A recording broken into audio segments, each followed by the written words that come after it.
Zootopia, the Junior Novelization. Chapter 8. Shink, shink! Judy dragged her cement-covered paws across the welcome mat outside her apartment before going in. A sad song filled the air when she turned on the radio. She switched stations. It was another sad song. And that was how her day was going. After listening to a few depressing songs, she dragged her feet over to the kitchen and popped in a carrots for one microwave dinner. Beep, beep. Once it was done, she peeled open the cover, revealing a single shriveled carrot. With her ears drooping, Judy sat down at her small table and ate her dinner alone. Bring! Bring! Judy's cell phone rang. It was her parents calling for a video chat. She shook her head, sighed, and forced a smile before answering. "Oh, hey! It's my parents," she said, trying to sound upbeat. "There she is," said Bonnie. "Hi, sweetheart." Stu's face popped onto the screen. "Hey there, Jude the Dude. How was your first day on the force?" "It was real great," said Judy, knowing this was a complete lie. "Yeah, everything you ever hoped?" asked Bonnie. "Absolutely, and more. Everyone's so nice, and I feel like I'm really making a difference." "Wait a second," said Stu, popping his head onto the screen again. "Holy cripes, Bonnie, look at that!" Bonnie peered onto the screen, trying to see what Stu was so excited about. "Oh, my sweet heaven! Judy, are you a meter maid?" Judy had forgotten she was still wearing her vest, and that her hat was on the chair. She tried to backpedal. "What? Oh, this is just temporary." "It's the safest job on the force!" exclaimed Bonnie happily. "She's not a real cop. Our prayers have been answered," said Stu, overjoyed. "Glorious day! Meter maid, meter maid, meter maid," chanted Stu. Dad, said Judy, feeling uncomfortable and just wanting to end the conversation. "You know what? This has been great, guys, but it's been a long day." "That's right. You get some rest," said Bonnie. "Absolutely. Those meters aren't going to maid themselves," added Stu. They said goodnight, and Judy hung up, feeling even sadder than she had before. As she took off her vest, she turned on more sad music. Through the wall, Oryx yelled, "Hey, Bunny, turn down that depressing music." "Leave the meter maid alone," yelled Kudu. "Didn't you hear her conversation? She feels like a failure."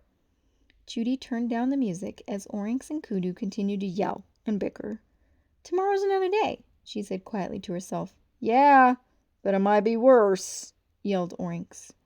Exhausted, Judy settled in for the night, wondering what tomorrow would bring. Chapter 9. The next day, Judy was back to ticketing cars parked at expired meters. She plunked a ticket down, and a moose yelled at her. "I was 30 seconds over!"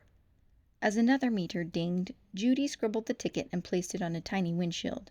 "You're a real hero, lady!" yelled an angry mouse. Ding! Judy wrote out a third ticket, which a hippo picked up. Her small child looked at Judy and said, "My mommy says she wishes you were dead." An angry driver shouted, "Uncool, rabbit! My tax dollars pay your salary." Later, Judy got into her cart and turned the key, but the engine wouldn't start. She banged her head against the steering wheel, making the horn honk. "I am a real cop," she muttered weakly. "I am a real cop. I am a real cop." "Hey, hey!" called the frantic pig, running toward her. The pig pounded on her cart window. "You, Bunny!" "Sir, if you have a grievance, you may contest your citation in," she responded mechanically. "What are you talking about?" shouted the pig. "My shop! It's just been robbed. Look, he's getting away. Well, are you a cop or not?" "Oh, yes," said Judy, snapping out of it. "Don't worry, sir. I got this." She spotted a weasel running down the street carrying a bag of stolen goods and jumped out of her cart. "Stop!" she yelled, chasing the thief. "Stop in the name of the law!" "Catch me if you can, Cottontail," shouted the weasel. McHorn screeched up in his patrol car. "This is Officer McHorn. We've got a 1031, the rhinoceros said into his radio. Judy slid right across McHorn's hood as she ripped off her vest and hat and shouted, "I got dibs! Officer Hopps, I am in pursuit." She chased the weasel through Savannah Central, dodging giant elephants along the way. Then the weasel ducked into a tiny community of little rodentia. The large cops who had joined in the chase couldn't fit through the gate, but Judy was small enough to follow the weasel in. "You!" she yelled forcefully. "Freeze!" "Hey, meter maid! Wait for the real cops!" called McHorn. Little Rodentia was packed with tiny rodents, and Judy and the weasel looked like giants pounding down its small streets. A mouse school bus swerved to avoid the weasel and flew skyward. Judy caught it in midair, preventing a disaster. The mice inside cheered as she gently placed the bus on the ground. Judy watched the weasel jump off the top of a mouse building, tipping it over. She struggled to protect each and every building the weasel knocked into. Then he leapt on top of a moving mouse train. "Bon voyage, Flatfoot," said the weasel with a chuckle, riding the train away. But Judy wasn't about to give up. She ran even faster until she was able to push off the train. Rodents screamed and ran as Judy and the weasel came barreling through their midst. "Hey!" she yelled. "Stop right there!" "Have a donut, copper," the weasel said with a laugh as he yanked a huge donut sign from the front of a shop. He flung it at Judy, but it missed and bounced towards some shrews coming out of Mousie's department store. "Oh, my God! Did you see those leopard print jeggings?" said a fashionable shrew to her friends. She turned to see the donut bouncing toward her and screamed in terror. "Wah!" A second before it crushed the shrew, Judy moved in front of the donut and caught it in her arms. Then she turned to the shrew and said, "I love your hair." "Aw, thank you," said the shrew gratefully. Out of the corner of her eye, Judy noticed that the weasel was about to get away. She threw the giant donut over his head and around his body, trapping him inside. The weasel was stuck. It wasn't long before the weasel, still inside the donut, rolled through the front door of the ZPD lobby and hit Clawhouser's desk. "I popped the weasel!" Judy exclaimed. Chief Bogo yelled from the other room, "Hopps!" Like a kid in the principal's office, Judy sat on a giant chair in front of Chief Bogo as he reviewed the report in front of him. "Abandoning your post, inciting a scurry, reckless endangerment of rodents. But to be fair, you did stop a master criminal from stealing 24 moldy onions." Bogo looked straight at the bag on his desk that Judy had confiscated from the crook she had stopped. Duke Weaselton. "Hate to disagree with you, sir, but those aren't onions," Judy replied. "Those are a crocus varietal called Midnight Acampium holocithius. They're a Class C botanical, sir. I grew up in a family where plant husbandry was kind of a thing." "Shut your tiny mouth now," said Bogo. "Sir, I got the bad guy. That's my job." "Your job is putting tickets on parked cars." Bogo's intercom clicked as Clawhouser's voice came through. "Chief, Mrs. Otterton's here to see you again." "Not now," answered Bogo. "Okay, I just didn't know if you wanted to take it this time," said Clawhouser. "Not now!" Judy said, "Sir, I don't want to be a meter maid. I want to be a—" "Do you think the mayor asked what I wanted before he assigned you to me?" Bogo interrupted her. "But, sir, life isn't some cartoon musical where you sing a little song and your insipid dreams magically come true. So let it go." Just then a female otter, Mrs. Otterton, barged in with Clawhouser trailing behind, wheezing. "Chief Bogo, please, just 5 minutes of your time," pleaded Mrs. Otterton. "I'm sorry, sir, I tried to stop her. She is super slippery. I gotta go sit down," said Clawhouser, panting. "Ma'am, as I've told you, we're doing everything we can," said Bogo. "My husband has been missing for 10 days, said Mrs. Otterton. "His name is Emmett Otterton." She held up a family photo. "Yes, I know," said Bogo. "He's a florist," she added. "We have 2 beautiful children. He would never just disappear." "Ma'am, our detectives are very busy." "Please, there's got to be somebody to find my Emmett." Bogo tried to calm Mrs. Otterton down, but nothing worked. She kept going on about her concern over Mr. Otterton's disappearance. "I will find him," said Judy. Bogo looked at Judy as if he was about to explode. He watched as Mrs. Otterton hugged Judy tightly.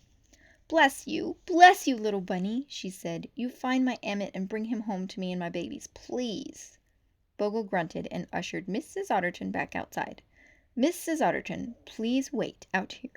Bogo closed the door and turned to Judy furious. "You're fired!"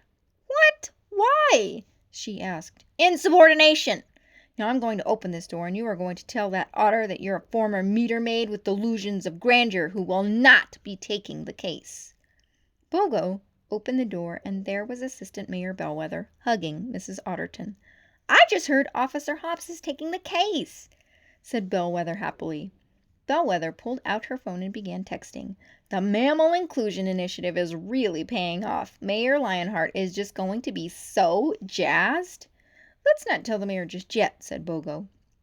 "And I sent it, and it's done, so I did that," interrupted Bellwether. "Well, I just say the case is in good hands." Bellwether smiled at Judy. "Us little guys really need to stick together, right?" "Like glue," Judy responded. "Good one," Bellwether said. "Just call me if you ever need anything. You've always got a friend at City Hall, Judy." "All right, bye-bye." "Thank you, ma'am," Judy said. Bogo forced a smile and closed the door. He turned to Judy, even angrier than before. "I will give you 48 hours, he said.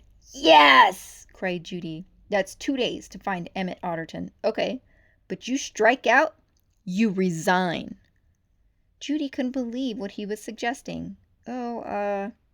She thought for a moment and then nodded. "Okay, deal," she said. "Splendid. Clawhauser will give you the complete case file," Bogo said.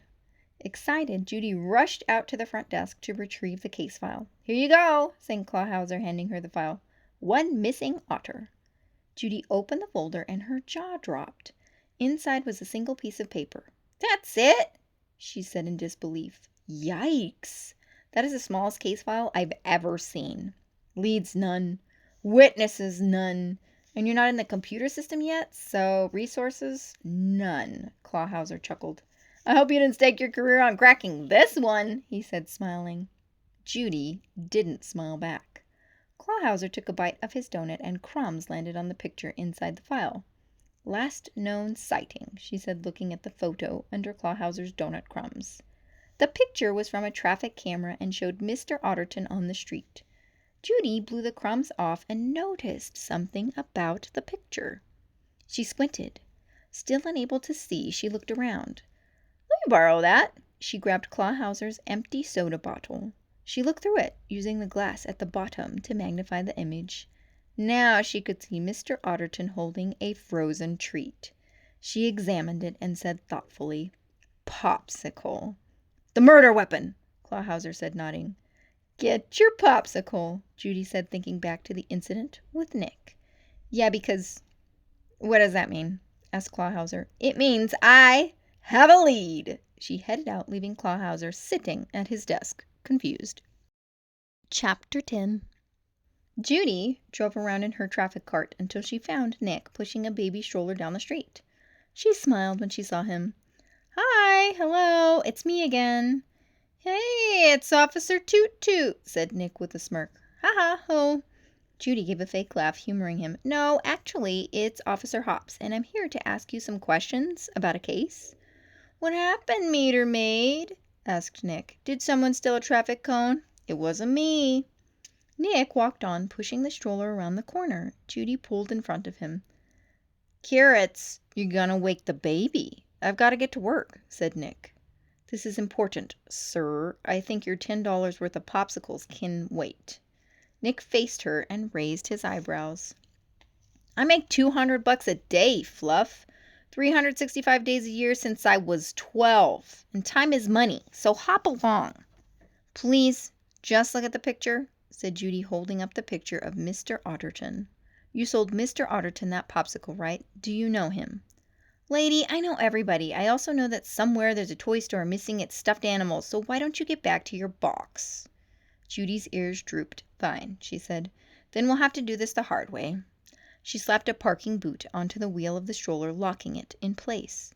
"Did you just boot my stroller?" "Nicholas Wilde, you are under arrest," Judy said. Nick smiled, amused. "For what?" "Felony tax evasion," she replied. Nick's smile quickly dropped. "Yeah," Judy continued. $200 a day, 365 days a year, since you were 12. That's 2 decades, so times 20, which is 1,460,000. I'm just a dumb bunny, but we are good at multiplying. Anyway, according to your tax forms, Judy presented some tax forms to Nick. You reported, let me see here, 0. Unfortunately, lying on a federal form is a punishable offense. 5 years jail time. Well, it's my word against yours, said Nick. Judy held up a carrot-shaped pen and clicked a button. Suddenly, a recording of Nick's voice played from a speaker inside the pen. I make $200 a day, Fluff. 365 days a year since I was 12. Actually, it's your word against yours, Judy said, and if you want this pen, you're going to cooperate with my investigation, or the only place you'll be selling popsicles is the prison cafeteria. She grinned. It's called a hustle, sweetheart. From the baby stroller, Finnick laughed hysterically. She hustled you! She hustled you good! You're a cop now, Nick. You're gonna need one of these. Finnick slapped his ZPD badge sticker on Nick. Have fun working with the fuzz! Finnick jumped out of his stroller and walked away. Nick took the photo of Mr. Otterton and looked at it. Start talking, said Judy. I don't know where he is. I only saw where he went. Judy smiled broadly at him and patted the passenger side of her car. Great, let's go. It's not exactly a place for a cute little bunny, said Nick. Don't call me cute, Judy said. Get in the car. Okay, you're the boss. Nick climbed in and they headed off. Chapter 11. Nick led Judy to a place called the Mystic Spring Oasis. The scent of incense wafted through the air inside the gates, and a yak named Yax sat in meditation. Flies buzzed around his unshowered body. Om, he chanted. The tone of the buzzing flies seemed to match the tone of his voice. Om. Judy approached Yax. Hello, my name is... Oh, I'm gonna hit the pause button right there. We're all good on Bunny Scout cookies, said Yax, who talked slowly, almost as if he wasn't quite there. I am Officer Hopps, ZPD. I'm looking for a missing mammal, Emmett Otterton. She showed him the picture. Who may have frequented this establishment? Yax looked at the photo and his eyes widened, as if he was about to say something important. Achoo! He sneezed, and flies scattered everywhere before returning to their place hovering around him. Yep, ol' Emmett. Haven't seen him in a couple weeks, but hey, you should talk to his yoga instructor. I'd be happy to take you back. Yax nodded toward a different area of the club. Thank you so much, said Judy. That would be a big... Yax came from behind the counter, and Judy was unable to complete her sentence when she saw what he was, or wasn't, wearing. You are naked! Huh? Oh, for sure. We're a naturalist club, said Yax nonchalantly. Yeah, in Zootopia, anyone can be anything, said Nick, grinning. And these guys, they be naked. Nongi's on the other side of the pleasure pool, offered Yax. Right this way, folks. Judy's jaw dropped as she wondered what a pleasure pool was. When they got there, naked animals were sunning themselves, playing, and lounging around. Judy's eyes nearly popped out of her head at the sight. Nick leaned over to her. Does this make you uncomfortable? Because there is no shame in calling it quits. We could end our deal right now. Yes, there is, she said. She was determined more than ever to stay on the case. Boy, that's the spirit, joked Nick. Out in the courtyard, Judy tried to act normal. Her eyes darted around, looking for a neutral place to land. Yeah, some mammals say the naturalist life is weird, said Yax. But you know what I say is weird? Clothes on animals. Here we go. As you can see, Nangi's an elephant, so she'll totally remember everything. Nangi looked curiously at the newcomers. Hey, Nangi, these dudes have some questions about Emmett the otter, said Yax. Who? Said Nangi. Emmett Otterton, Yax prompted. Been coming to your yoga class for like 6 years? I have no memory of this beaver, Nangi stated. Yeah, he's an otter, actually, Judy corrected, looking over at Nick in dismay. He was here a couple Wednesdays ago, remember? Yax prompted Nangi. But the elephant just shook her head. Nope. Yeah, Yeah, Yax continued. He was wearing a green cable knit sweater vest and a new pair of corduroy slacks. Oh, and a paisley tie. Sweet winds or not, real tight. Remember that, Nangi? Judy couldn't believe her luck. Yax was a gold mine. She scrambled to write everything down. No, Nangi said again. You didn't happen to catch the license plate number, did you? Judy asked. Oh, for sure, Yax nodded. It was 29THD03. Judy's pen moved quickly. 03. Wow, this is a lot of great info. Thank you. Yax smiled. Told you, Nangi had a mind like a steel trap. I wish I had a memory like an elephant. Outside the club in Sahara Square, Nick smiled smugly. Well, I had a ball. You are welcome for the clue, and seeing as how any moron can run a plate, I'll take that pen and bid you adieu. Judy held out the pen, but as Nick went to reach for it, she realized something. She pulled it back before he could swipe it. The plate. I can't run the plate. I'm not in the system yet. She put the pen back in her pocket and smiled at Nick. Give me the pen, please, said Nick. What was it you said? Any moron can run a plate. Gosh, if only there were a moron around who was up to the task, she said.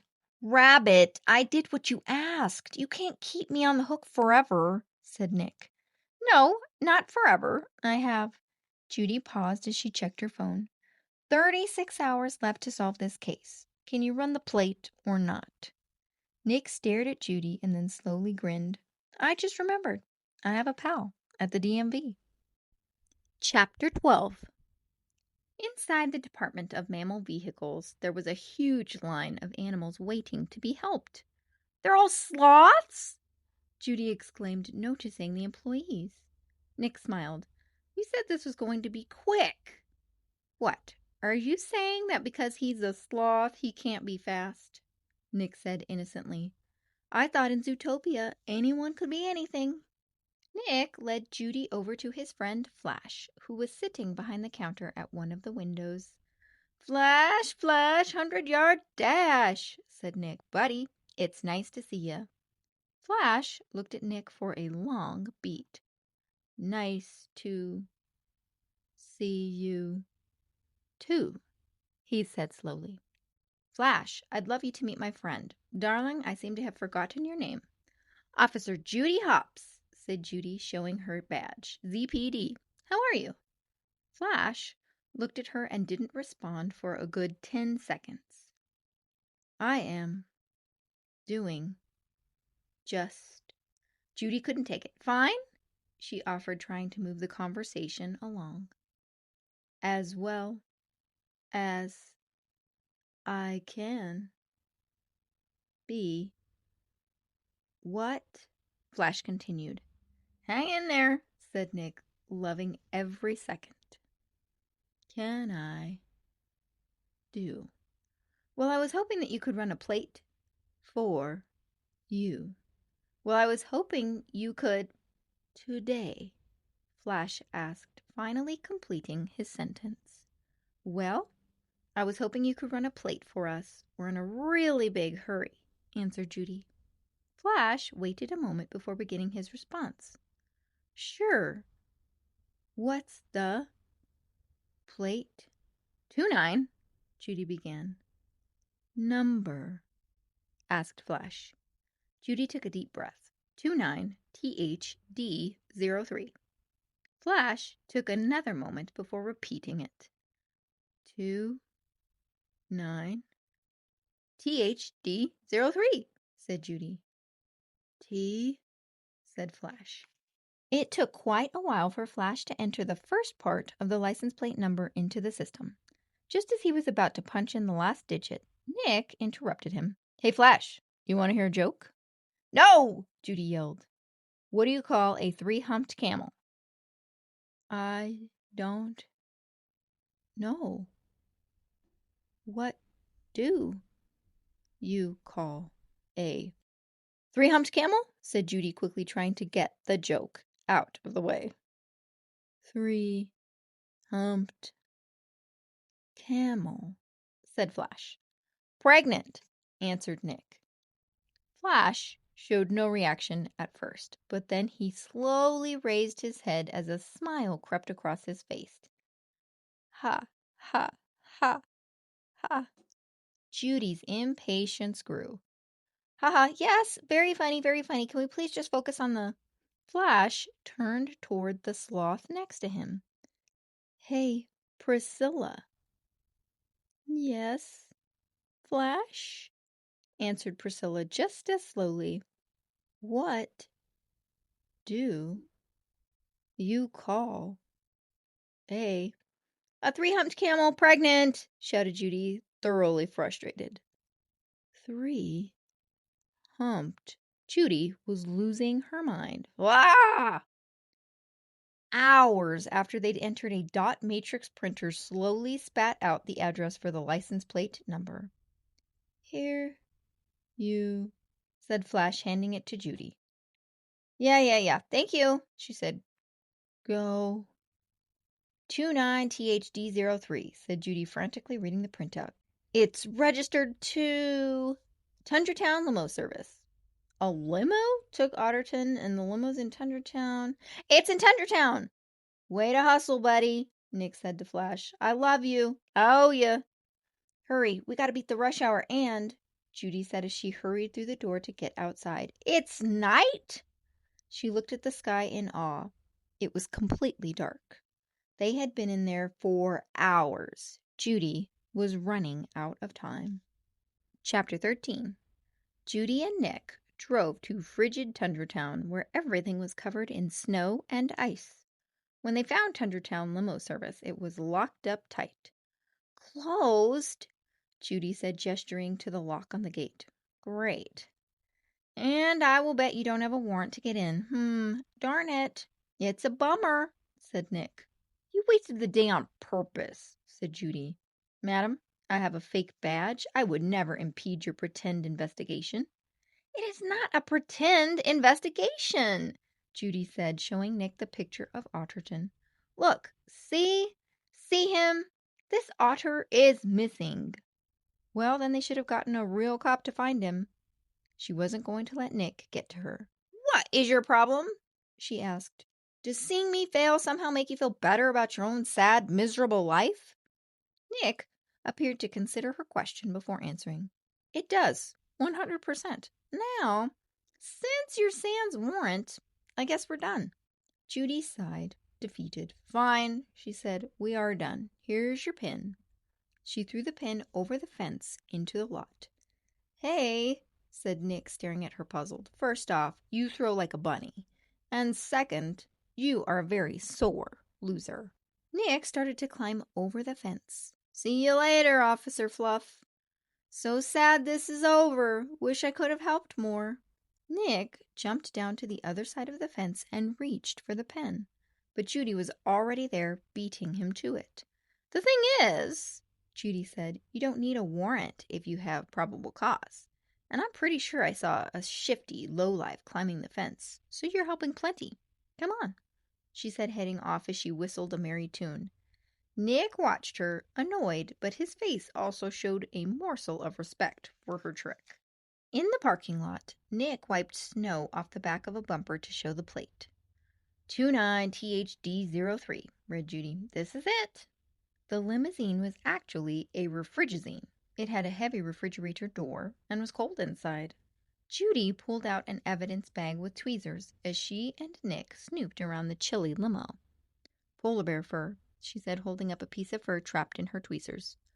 Oh my God, said Nick. What? Exclaimed Judy, whirling to see the source of Nick's excitement. He had opened the glove compartment. The velvety pipes of Jerry Vole, said Nick, showing her CDs. But on CD? Who still uses CDs? Judy rolled her eyes and went back to collecting real clues.